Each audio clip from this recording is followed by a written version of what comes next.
जय बाळमामा. सर्वांना मकर संक्रांतीच्या खूप खूप शुभेच्छा. आज 14 जानेवारी आहे आणि आज आपण bank nifty, nifty and fin निफ्टीमध्ये कशाप्रकारे काम करू शकतो बघायचं आहे.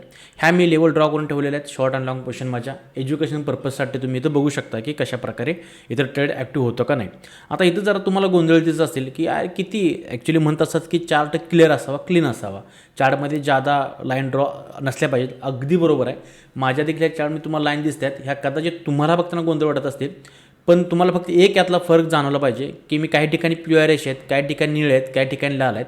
म्हणजे ह्या मी एक रंगीत मला बघायला भारी वाटावं आणि काहीतरी रंगीत संगीत बघावं म्हणून केलेलं नाही आहेत. तर त्याच्या प्रत्येक लाईन मागं काहीतरी अर्थ आहे, त्याच्या पाठीमागं काहीतरी एक माझं लॉजिक आहे.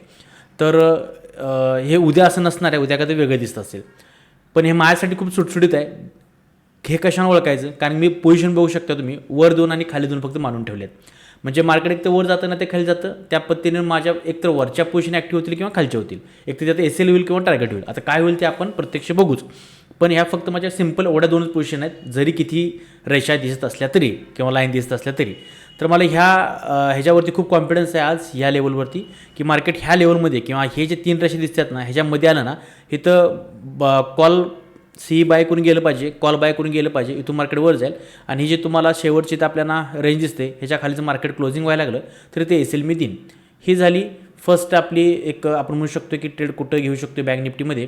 तर त्याच्या खाली गेलं तर मग ही शेवटची लेवल असेल, इथं माझा एक ट्रेड ॲक्टिव्ह होईल कॉल साईडचा. तर सी साईडची जर आपण पोझिशन बघितल्या, अमेरिका जळले तिकडं लॉस एंजेलस का, म्हणजे तिथं त्यांच्या जळाजळीमुळे इकडं मार्केटमध्ये खूप जळाजळी होत आहे. अचानक मार्केट कधी 10 खाली पडतं आणि अचानकच तुम्ही बघू शकता का किती रॅली जबरदस्त दिली बघा खाली काल. आणि एकदम गॅप अप होऊन मार्केटनं कव्हर केलं आज. बघू शकताय मार्केटनं पहिला सुरुवातीला धडाधड पडलं, परवा दिवशी एकदम रिकवर केलं, परत खाली पडलं. त्यामुळे जर तुम्ही इन्व्हेस्ट करत असाल, लॉंग पर्स्पेक्टिव्ह बघत असाल तर एवढं काय तुम्हाला फरक पडतं कामा नाही, कारण तुम्ही होल्ड करणार आहे. पण जर तुम्ही इंट्राडे करत असाल तर मला वाटतं की काय जळलं किंवा काय पेटलं ह्याच्यापेक्षा आपला चार्ट, आपलं ॲनालिसिस आणि आपलं स्ट्रॅटेजी यावर फर्म राहायचं, एस एल घ्यायला चालेल. फक्त थोडा इफेक्ट पडतो लक्षात ठेवायचं, त्यामुळे थोडं सावध राहून भूमिका आपली बजवायची. वरच्या ह्या 2 लेवल आहेत, ह्या लेवलवरती मार्केट आल्यानंतर मी पुट साईडला जाईन. त्या लेवल बघू शकताय 49,040 म्हणजे जवळपास 49,000ची लेवल, आणि दुसरी असेल 49,333. ठीक आहे, हे झालं बँक निफ्टी. आता धावत पळत आपण थोडं शेवटचं आपण बघूया 1-2 पेअर. ते म्हणजे आता हा आहे फिन निफ्टी चार्ट. आपण 3मध्येच काम करतो फक्त, nifty, bank nifty, fin nifty. बाकीचं सेन्सेक्स, मिड कॅप बाकीचं कशात, किंवा आता नवीन कुठला हे आला आहे काय म्हणतात त्याला, नवीन आणि एक्सपायर आहे ती बँक निफ्टीच्या आठवड्या आणण्यासाठी नवीन आणले ना स्टॉक एक्सचेंज. तर त्यामध्ये आपण कशात काही करायचं नाही. म्हणजे मी सांगतो 1-2-3 पेअर निवडायचे, त्यात कार्यक्रम करायचा. वरच्या ह्या लेवल असतील, इथून पुढ साईडला जाईल. लेवल कोणत्यात तुम्ही बघू शकता, स्पष्ट तुम्हाला दिसत असतील.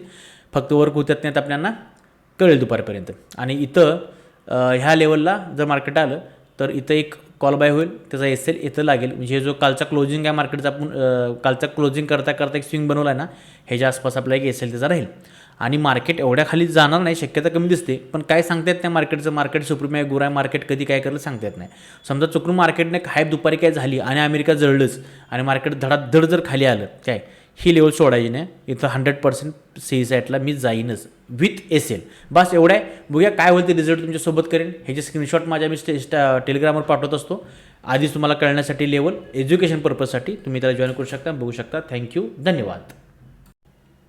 इथं आता बघू शकता तुम्ही निफ्टी 50मध्ये मार्केट आता दुपारचे जवळपास दुपारचे आता 2:18 झालेत आणि निफ्टी काय आपल्या कुठल्याही लेवलजवळ आला नाही आहे.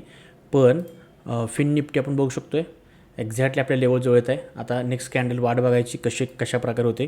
खूपच स्ट्रॉंगली ह्याला ब्रेक करून वर गेली तर थांबायचं आहे, कारण की ही जी कॅन्डल दिसते आपल्याला ही स्ट्रॉंग झालेली आहे.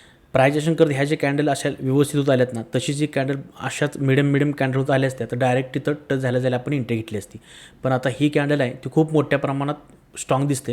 आणि दुसरी कॅन्डल तशीच बुलिश फास्टली वर जायला पाहिजे होती, पण गेली 5 मिनिटं झालं आपल्या लेवलपाशी ती कॅन्डल आहे ती अडकून आहे.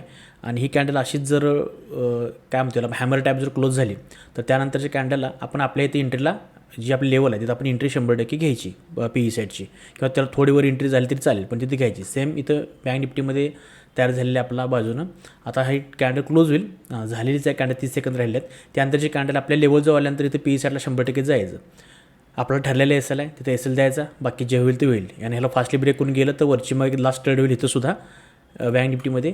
आणि इथंसुद्धा वरचा एक लास्ट ट्रेड इथं होईल, आधीमध्ये कुठं नाही. बघूया काय होते दोन्हीमध्ये, ह्या किंवा ह्या ट्रेडमध्ये. जिथं पण केलंच नाही, मधून फिरलं तर काय माफ करू शकणार नाही, पण ह्या दोन्हीमध्ये एका ट्रेडमध्ये प्रॉफिट आपल्याला मिळालंच पाहिजे असं आपले स्ट्रॅटेजी आहे. पण आता काय शेवटी मार्केट सुप्रीम असतं, इथं सुद्धा दोन्हीमध्ये एका ठिकाणी आपल्याला प्रॉफिट मिळलं पाहिजे.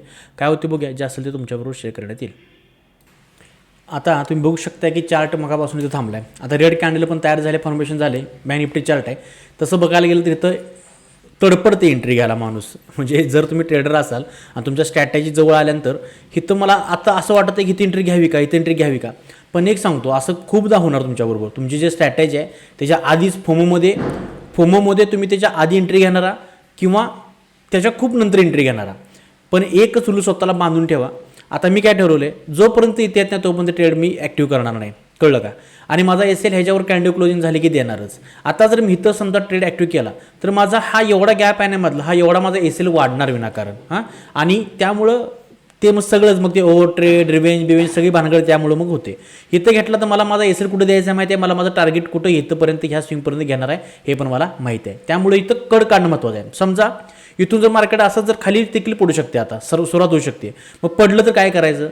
मग काय होतं माहिती आहे, मग इथं आलं तर रिग्रेट फील होते. इथं पण आल्यानंतर आयला मी पकडून नाही शकलो, हे घ्यायला पाहिजे होतं, मी एवढं घेतलं असतं तर माझी. मग हे आज असं झालं, मग उद्या तुम्ही ह्या पद्धतीची सिच्युएशन झाल्यानंतर पुन्हा तसा ट्रेड घेणार.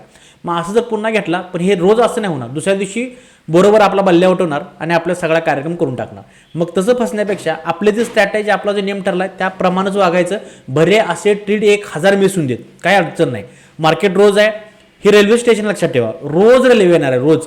फक्त आपण आपल्या स्टँडवर आपली डबा, आपला सीट आपल्याला माहीत असत्या, तिथं जाऊन बसायचं. बऱ्याच वेळा पडीन, बऱ्याच वेळा ट्रेन चुकलं, काय अडचण नाही, पण बसणार फिक्स आपण. तर तेवढं फक्त सावध राहायचं आणि शांत राहायचं, सगळं होते. भले किती वेळा आपण ट्रेन चुकून दे, ट्रेन आपल्याला मिळणार. आणि असं रोज शिस्तीत आणि प्रॅक्टिस हेच जर करत राहिलं तर आपल्याला चांगलं प्रॉफिट मिळू शकते. इतकं साधं गणित आहे. तुम्ही बघू शकताय आपल्या मुखातून निघलेला शब्द तथास्तूसारखा बाहेर पडलेला आहे. जीभ आपली तपासून घेतली पाहिजे, काळीवेळी झालेली आहे काय. कारण की बरोबर तिथूनच मार्केट खाली आलं. थोडंसं वर गेलं असतं तर आपण तिथं 100 पी घेतला असता, पण ठीक आहे असून दे. इथं हे सण करावं लागते. फोमोमध्ये जर इथं मध्ये एंट्री झाली असते तर एल वाढला असता. रोज ती सवय लागली असते आणि त्या सवय परत घातक ठरते, परत लय मोठा एल जातो. मग त्यापेक्षा आपल्या ठरलेल्या ठिकाणीच आलेलं चांगलं. सेम कंडिशन झालेली आहे फिन निफ्टीमध्ये, बघू शकताय. ॲज इट इज ॲक्च्युली थोडंसं फक्त आपल्या काही पॉईंटमध्ये आपला ट्रेड चुकला. ॲक्च्युली कुठलीही लेवली झोन असते, हे पहिल्यापासून सगळेजण तसं वापरतात, पण मला सवय आहे लाईनमध्ये वापरायची, पहिल्यापासून सवय लागलेली आहे, मी ती कंटिन्यू केलेली आहे.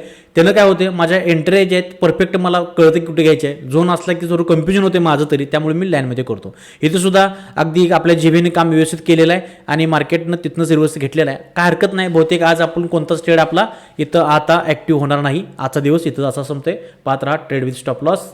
धन्यवाद.